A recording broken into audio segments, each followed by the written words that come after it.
Hey guys, welcome back. So I made another one of these matchbook slider drawers, and this one I used doing what's this Maggie Holmes paper.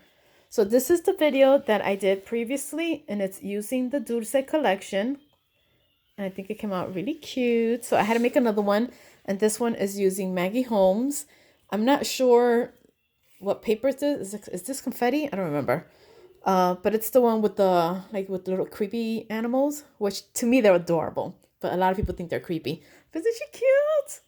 So it looks like that. So here I did three little rosettes and just layered them on top.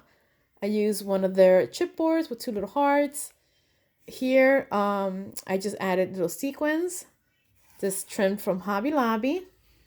So the whole paper is this one here. I wrote, there's a piece of the chipboard, the light of my life. So I did this. And then the boxes, this is the inside. So I used one of the, what's this called? Like the ephemera pieces.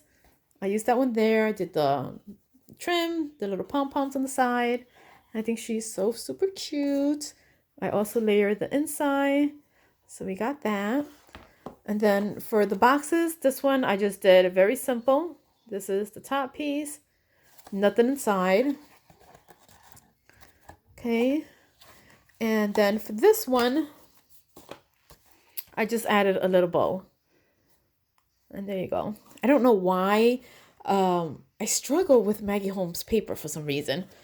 But I wanted to try it out because I do like this style box.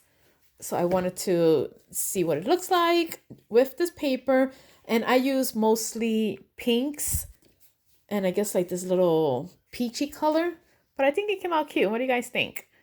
But yeah, these were my two. I think I'm done. I'm done making these for now because I'm running out of space. But these are my two little project shares. And this is my recent one.